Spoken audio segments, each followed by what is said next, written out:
السلام علیکم ورحمۃ اللہ وبرکاتہ۔ آج ہم نے ادغام پڑھنا ہے۔ ادغام نون ساکن یا تنوین کے بعد حروف یرملون میں سے کوئی حرف آ جائے تو ادغام ہوگا۔ حروف یرملون 6 ہیں: یا، را، میم، لام، واو، نون۔ لام اور را میں بغیر غننے کے ادا کیا جاتا ہے، جبکہ باقی 4 میں غنہ ہوتا ہے، جیسا کہ اللیسا۔ اللیسا میں حمزہ کو نیکسٹ لام کے ساتھ ملا کے پڑھیں گے، نون سائلنٹ ہو جائے گا۔ اللیسا من ربک، میم کو نیکسٹ را کے ساتھ ملا کے پڑھیں گے، نون سائلنٹ ہو جائے گا درمیان سے۔ من ربک، یہ دیکھیں یہاں پہ غنہ ہم نے نہیں کیا، لیکن من یقل غنہ کریں گے، میم کو یا کے ساتھ ملا کے پڑھیں گے، نون سائلنٹ ہو جائے گا۔ من یقل میوالن، دیکھیں یہاں پہ غنہ کریں گے، میوالن، آواز ناک میں لے کے جائیں گے۔ اب ہم اپنے لیسن کی طرف آتے ہیں، یعنی حروف کی پریکٹس کرتے ہیں۔ اعوذ باللہ من الشیطان الرجیم، بسم اللہ الرحمن الرحیم۔ من یقل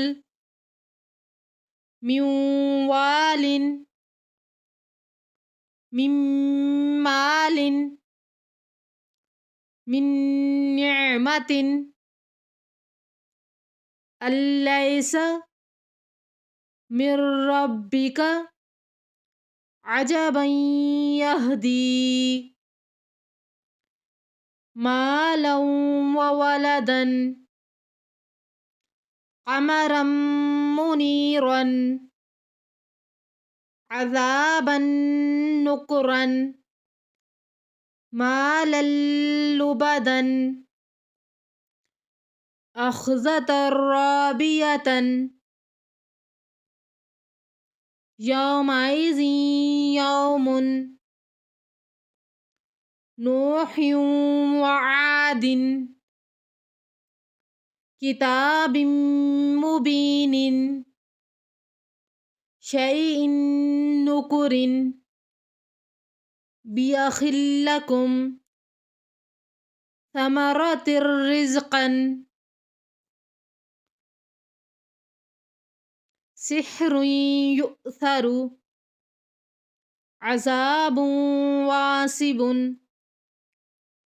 سحر مبين طلع نضيد نفس لنفس غفور رحيم